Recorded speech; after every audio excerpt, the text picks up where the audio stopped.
Hello students, मेरा नाम है Rajesh Chamola, teacher science ICT virtual classes Dehradun. Students, और आज हम पढ़ेंगे क्लास 9 का चैप्टर नंबर 7 जीवों में विविधता।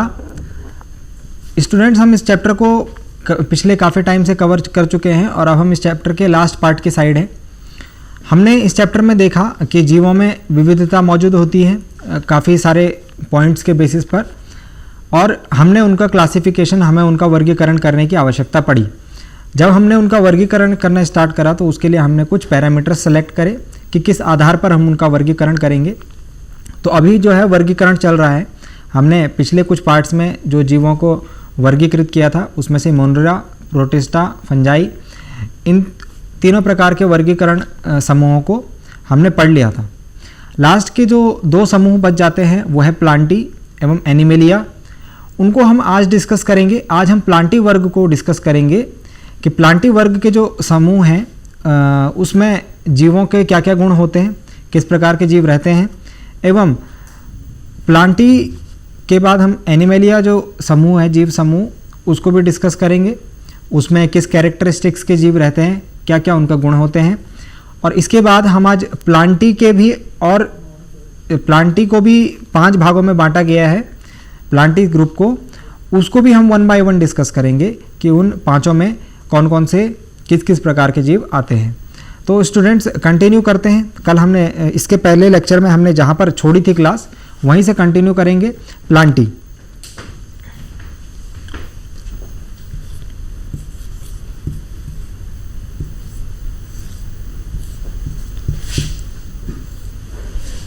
तो जैसे आपको नाम से ही समझ में आ रहा होगा, प्लांटी मतलब प्लांट, है ना।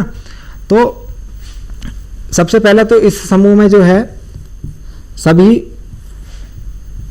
पेड़ पौधों को यहां रखा गया है। सभी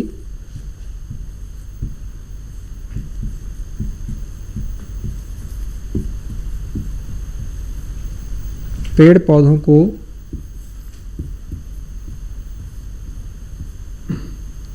रखा गया है इस समूह में।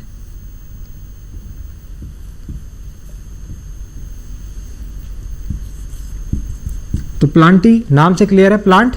तो प्लांट मतलब सभी जो हैं पेड़ पौधे हैं उनको रखा गया है।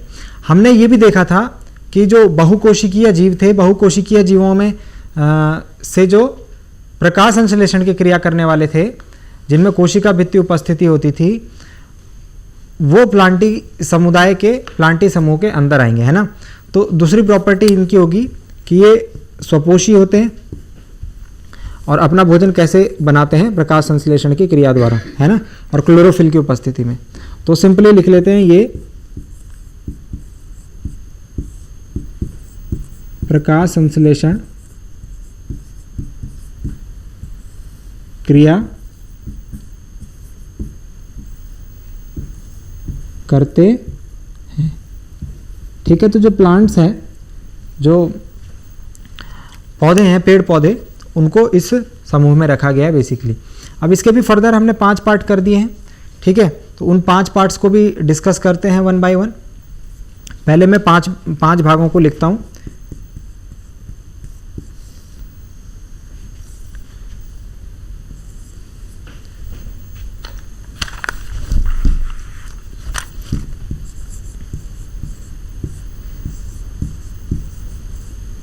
इस समूह को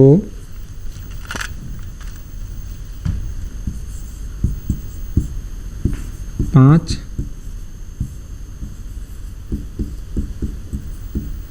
भागों में बांटा गया है या विभाजित किया गया है।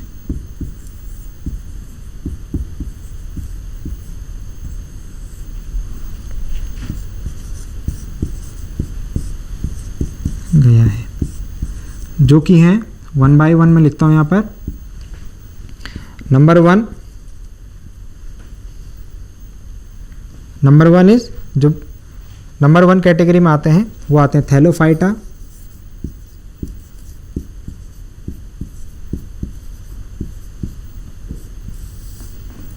फिर नंबर 2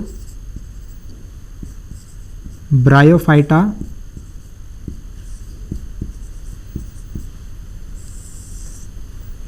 नंबर 3 टेरिडोफाइटा,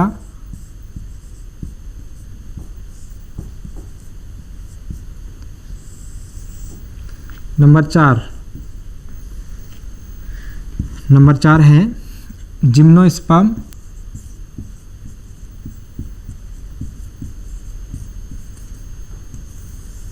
नंबर 5 है एंजियोस्पर्म। तो ये 5 क्लासिफिकेशन है, ये 5 पार्ट्स है किसके, प्लांटी समुदाय के, थैलोफाइटा, ब्रायोफाइटा, टेरिडोफाइटा एवं इसके बाद जिम्नोस्पर्म एवं एंजियोस्पर्म।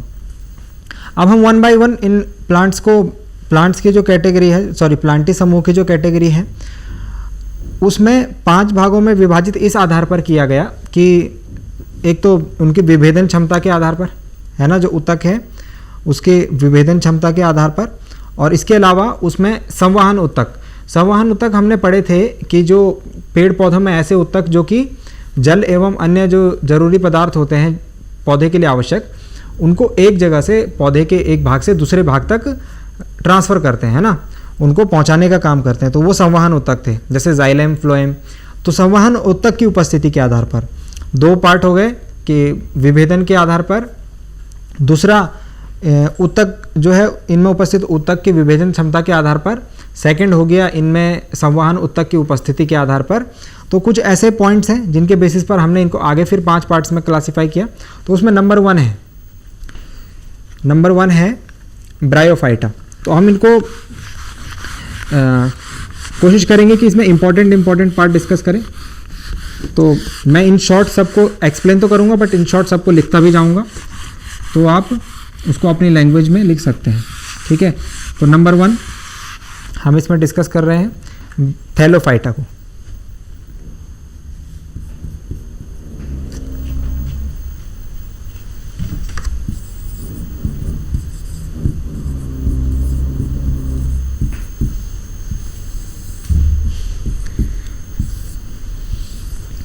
तो जो प्लांटी कैटेगरी के अंदर नंबर 1 थैलोफाइटा आता है।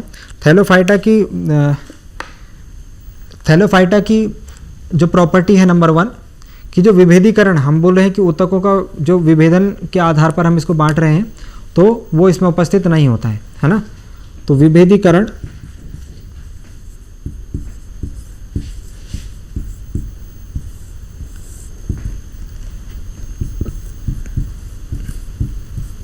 नहीं होता है। इसके अलावा सेकंड जो है कि इनकी लोकेशन जो है ये जल में पाए जाते हैं और इनको हम शैवाल कहते हैं। तो थैलोफाइटा समूह के जो पौधे आएंगे ये जल में पाए जाते हैं और इन्हें शैवाल कहते हैं। तो कल इसके पहले क्लास में हमने शैवाल और कवक पर हम जब पढ़ रहे थे तो शैवाल एक शब्द आया था, है ना। तो इसमें हमने कहा था कि शैवाल जो है आप आगे के जो पॉइंट्स होंगे वहाँ पर डिस्कस करेंगे कि शैवाल क्या होता है। तो शैवाल किनको कहते हैं, मोस्टली जो थैलोफाइटा समूह के जो पेड़ पौधे होते हैं उनको हम शैवाल कहते हैं, जो कि जल में पाए जाते हैं। इसके कुछ उदाहरण हम देख लेते हैं। उदाहरण जैसे कि यूलोथ्रिक्स और स्पाइरोगेरा, ये नाम आपको याद रखने।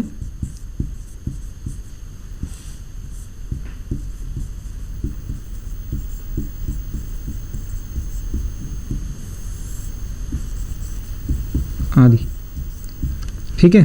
तो ये हो गया प्लांटी समुदाय का नंबर 1 कि जिसमें थैलोफाइटा है। थैलोफाइटा में हमको याद रखना है कि 3 पॉइंट से विभेदीकरण नहीं होगा। दूसरा, इनको हम शैवाल भी कहते हैं, ये जल में पाए जाते हैं और इसके जो एग्जाम्पल्स हो गए यूलोथ्रिक्स और स्पाइरोगेरा। इसके बाद नंबर 2 ब्रायोफाइटा।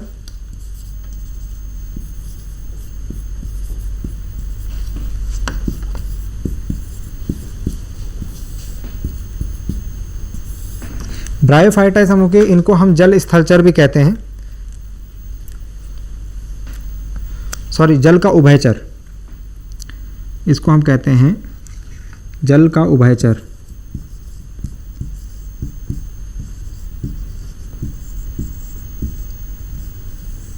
इसके अंतर्गत जो पौधे आते हैं उनको हम कहते हैं जल का उभयचर। इसमें एक पॉइंट आपको ये ध्यान देना है कि संवहन उत्तक नहीं पाए जाते हैं। जिन उत्तकों की भी बात कर रहा था, जिन उत्तकों को हम अभी समझ रहे थे कि जल एवं जो जरूरी पदार्थ होते हैं पौधे के लिए, वो पौधे के एक भाग से दूसरे भाग तक जिन उत्तकों की मदद से पहुंचाए जाते हैं संवहन उत्तक, वो ब्रायोफाइटा में नहीं पाए जाते।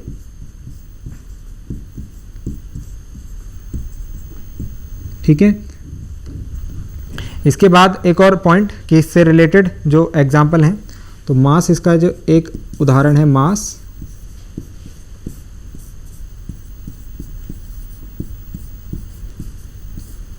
और एक और उदाहरण लिख लेते हैं हम, मार्केशिया।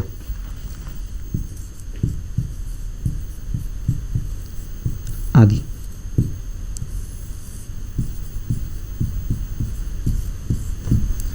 तो ये हुआ थैलोफाइटा, ब्रायोफाइटा।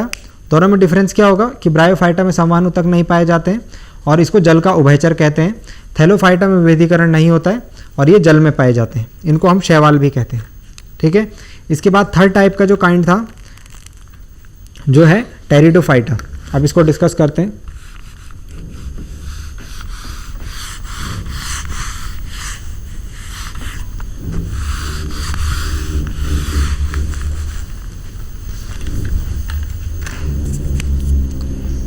थर्ड,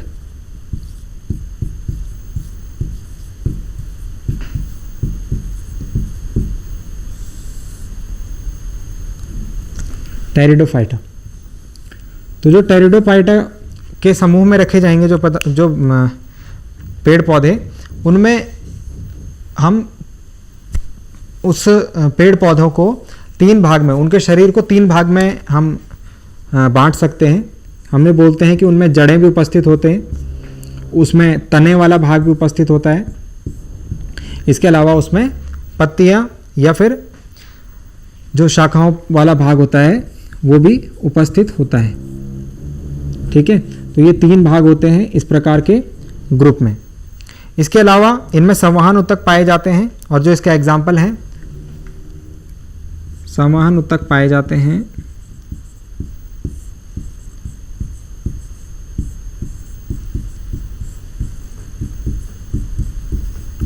और जो इसके एग्जाम्पल हैं, एक आपने फर्न सुना होगा, तो फर्न इसका उदाहरण है।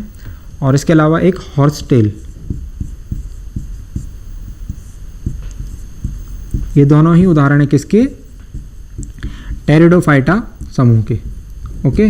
तो इसमें जो पेड़ पौधे आएंगे उनमें जड़, तना, पत्ती, ये तीनों भाग उपस्थित होंगे, संवहन उत्तक भी पाए जाएंगे और फर्न, हॉर्स टेल आदि इसके एग्जाम्पल होंगे। इसके बाद जो नेक्स्ट आता है नंबर 4 पर,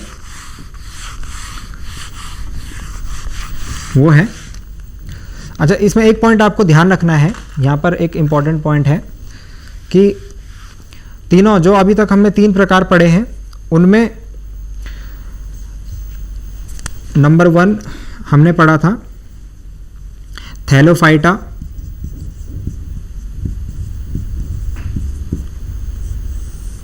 नंबर 2 हमने पढ़ा था ब्रायोफाइटा और नंबर 3 हमने पढ़ा है टेरिडोफाइटा। ये जो तीनों ही प्रकार के जो समूह हैं, इनमें नंबर 1 जो जनन उत्तक है, जो जननांग हैं, वो स्पष्ट नहीं होते हैं, यानी पूर्ण रूप से विकसित नहीं होते हैं। उत्तक विकसित या फिर कह लीजिए पूर्ण रूप से विकसित नहीं होते या फिर उनका विभेदीकरण नहीं होता है। ठीक है, नहीं होते। एंड सेकंड पार्ट कि बीज उत्पन्न करने की जो क्षमता है वो इनमें नहीं होती। बीज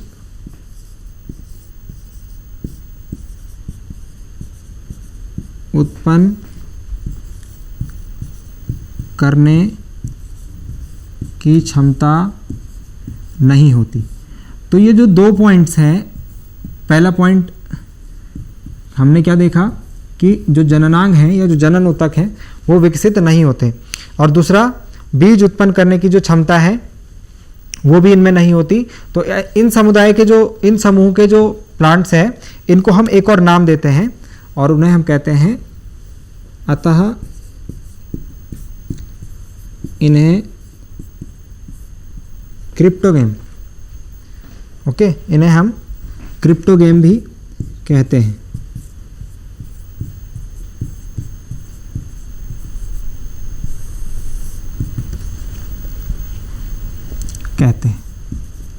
तो ये ध्यान रखना आपको, क्रिप्टोगेम किनको, जो जो थैलोफाइटा, ब्रायोफाइटा एंड टेरिडोफाइटा समूह है, इनके 2 गुण जिनके कारण जिनमें जनन ऊतक विकसित नहीं हो पाते एवं बीज उत्पन्न करने की क्षमता नहीं होती, तो हम इन्हें क्रिप्टोगेम कहते हैं। इसके बाद एक और वर्ड आता है जो इसका अपोजिट है, वह है फेनरोगेम। तो उसको मैं यहाँ पर लिख रहा हूँ।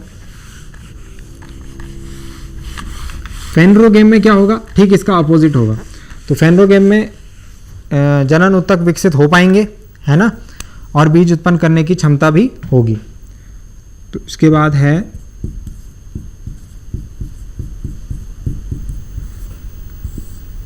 फेनरोगेम। तो कौन हो गए फेनरोगेम समूह, जिनमें नंबर 1 जनन ऊतक विकसित होते हैं पूर्ण रूप से,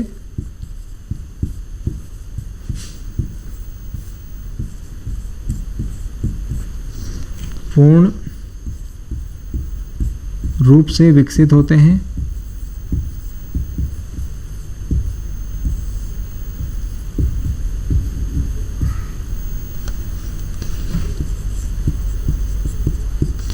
एंड सेकंड वाला बीज उत्पन्न करने की क्षमता भी इनमें होती है।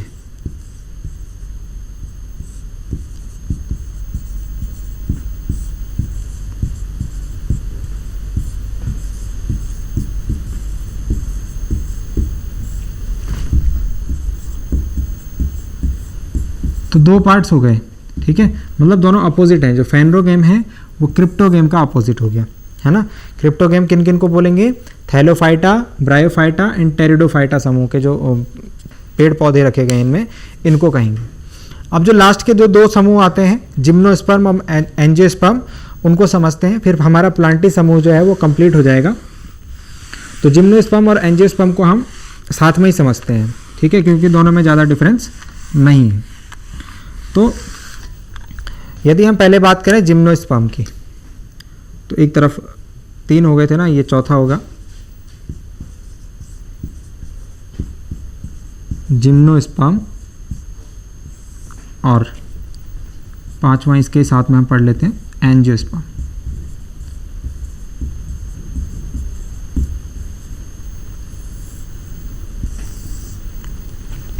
तो इसमें जो फर्स्ट पॉइंट हम लिखेंगे वो ये लिखेंगे कि जिम्नोस्पर्म जो है ये 2 शब्दों से मिलकर बना है। जिम्नोस्पर्म 2 शब्दों से मिलकर बना है, जिम्नो प्लस स्पर्म। तो जिम्नो का अर्थ होता है नग्न, और स्पर्म का अर्थ होता है बीजी। तो स्पर्म का अर्थ होता है बीज, है ना, स्पर्म का अर्थ होता है बीज। तो जिम्नोस्पर्म जो समूह है इनको हम नग्न बीजी भी बोलते हैं, इन्हें हम नग्न बीजी भी बोलते हैं। इसके बाद जो सेकंड पॉइंट है जिम्नोस्पर्म से रिलेटेड, वो ये है कि इनमें इन प्रकार के जो पौधे होते हैं वो सदाबहार होते हैं, है ना। इन प्रकार के पौधे सदाबहार होते हैं और काष्ठीय होते हैं। सदाबहार, या फिर हम इसे कह सकते हैं बहुवर्षीय सदाबहार, इसे हम कह सकते हैं बहुवर्षीय सदाबहार।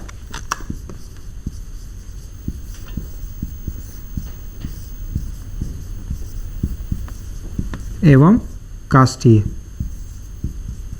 ओके। इसके एग्जाम्पल्स, तो इसमें एग्जाम्पल आ जाएंगे हमारे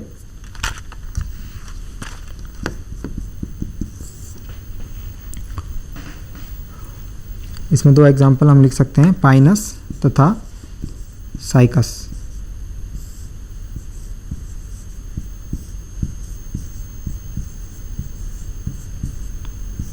तो ये हो गया जिम्नोस्पर्म। एंजियोस्पर्म को भी इसी तरीके से समझेंगे। एंजियोस्पर्म में number 1 angio plus sperm. Sperm का मतलब आपको पता है बीज, और एंजियो का मतलब होता है ढका हुआ। एंजियो का मतलब होता है ढका हुआ,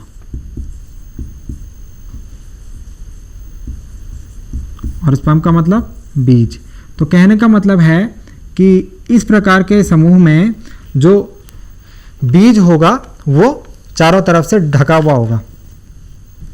ठीक है, तो इस प्रकार के जो समूह है इसमें जो बीज होगा वो ढका हुआ होगा, यानी फल के अंदर होगा। ठीक है, इसका जो सेकंड पॉइंट है, इनको भी हम फर्दर क्लासिफाई करते हैं कि एक बीजपत्री और दो बीजपत्री। तो जिसमें बीजपत्रों की संख्या एक होती है, ऐसे एंजियोस्पर्म जिनमें बीजपत्रों की संख्या एक होती है उनको एक बीजपत्री बोलते हैं, और जिनमें दो संख्या होती है उनको द्विबीजपत्री बोलते हैं।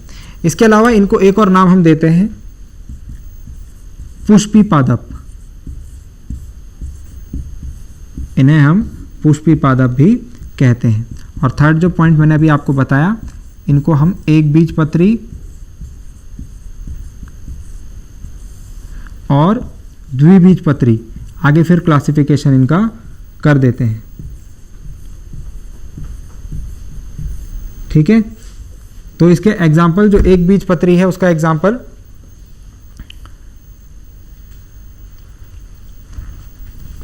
इसे याद रखना, पैकियोपेडिलम।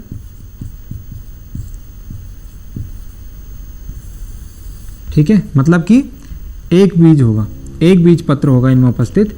और द्विबीजपत्री का एग्जाम्पल आइपोमिया।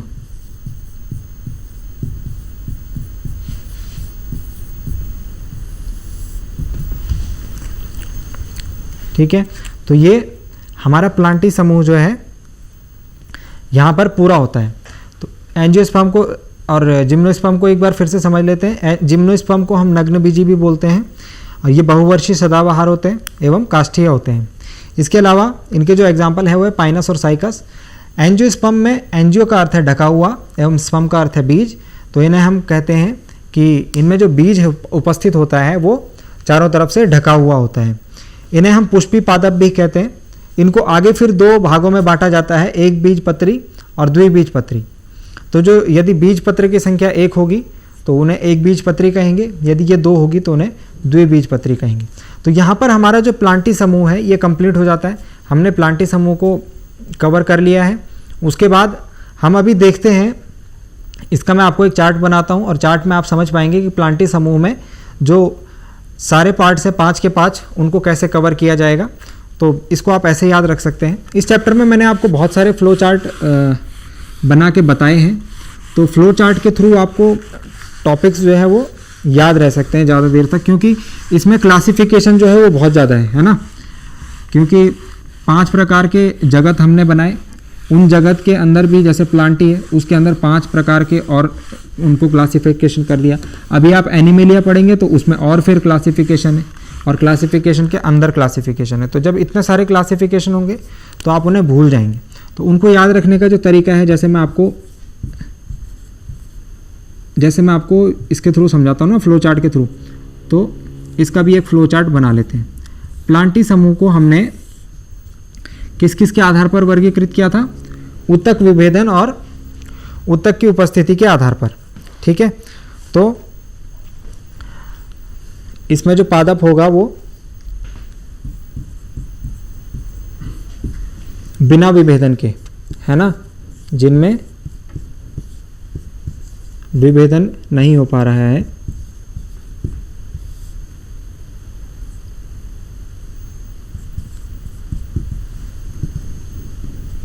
और दूसरे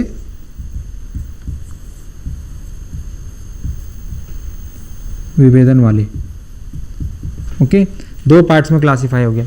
तो जो बिना विभेदन हमने देखा था नंबर 1 थैलोफाइटा में, वो वाले पादप आ रहे थे जिनके शरीर जो थे बिना विभेदन के थे, है ना। तो थैलोफाइटा समूह आ गया इसके अंतर्गत। ठीक है, अब जो विभेदन वाले जिन पादपों का शरीर विभेदन वाला है उनको हम फर्दर 2 पार्ट्स में क्लासिफाई कर देते थे। किसके आधार पर? कि संवहन ऊतक की उपस्थिति के आधार पर, है ना। तो कुछ में होगा संवहन ऊतक उपस्थित। स्टूडेंट, संवहन ऊतक मैंने अभी आपको स्टार्टिंग में समझाया था कि जल तथा अन्य पदार्थों की आवाजाही पूरे पादप में कौन करते हैं? ये संवहन ऊतक करते हैं, अनुपस्थित। संवहन ऊतक, जिन विभेदन वाले पादपों में संवहन ऊतक उपस्थित होता था, उनको फिर आगे फर्दर क्लासिफाई करेंगे। लेकिन बिना संवहन ऊतक जिनमें अनुपस्थित होता है, हमने उनको थैलोफाइटा के बाद ब्रायोफाइटा में रखा था। ठीक है, तो 2 कैटेगरी हमारी कवर हो गई कि थैलोफाइटा में बिना विभेदन वाले पादप और ब्रायोफाइटा में संवहन ऊतक अनुपस्थित वाले विभेदन वाले पादप। अब जिनमें संवहन ऊतक उपस्थित है उनको फर्दर हम आगे क्लासिफाई करते हैं। संवहन ऊतक उपस्थित में इनको हम 2 पार्ट में क्लासिफाई किया था कि बीज सहित, जिनमें बीज उपस्थित होता है, और बीज रहित। तो एक तरफ आ गया बीज रहित और एक तरफ आ गया बीज सहित। तो इसके बाद जो हमने टेरिडोफाइटा पढ़ा था, टेरिडोफाइटा में हम देख रहे थे कि बीज उत्पन्न करने की क्षमता नहीं होती थी। तो जो बीज रहित संवहन ऊतक उपस्थित वाले आ जाएंगे वो इसके अंतर्गत आ जाएंगे। और इसके बाद जो बीज सहित वाले पादप हैं, इनको हमने फिर फर्दर 2 पार्ट्स में क्लासिफाई किया था कि जिम्नोस्पर्म और एंजियोस्पर्म में। जिम्नोस्पर्म और एंजियोस्पर्म। तो इस प्रकार से आपके ये जो 5 पार्ट्स हैं, जो हमने 5 क्लासिफिकेशन करे थे प्लांटी जगत के, वो आज कवर हो जाते हैं। ठीक है, और एंजियोस्पर्म को हमने फिर 2 पार्ट्स में, द्विबीजपत्री और एक बीजपत्री में कन्वर्ट किया था। तो स्टूडेंट्स, आज हमारा ये जो पादप वाला प्लांटी वाला समूह है ये कवर अप हो गया है। इसके बाद हम कल यानी अपने अगले लेक्चर में हम देखेंगे कि इसके बाद जो एनिमेलिया ग्रुप है उसको समझेंगे, और उसके साथ ही हमारा चैप्टर क्या हो जाएगा? कंप्लीट हो जाएगा। और उसके साथ हम उसी टाइम हम देखेंगे इस चैप्टर से आने वाले कुछ इंपॉर्टेंट क्वेश्चंस। उसके बाद हम आगे क्या चैप्टर्स डिस्कस करेंगे। तो उम्मीद करता हूँ कि आपको आज का लेक्चर समझ में आया होगा। इसको रिवाइज कीजिएगा। रिवाइज करने के लिए आप डीडी उत्तराखंड के यूट्यूब चैनल पर जा कर के ये लेक्चर्स और बाकी सारे अदर लेक्चर्स भी वहाँ पर देख सकते हैं। और हम मिलते हैं अगले लेक्चर में। तब तक के लिए थैंक यू वेरी मच।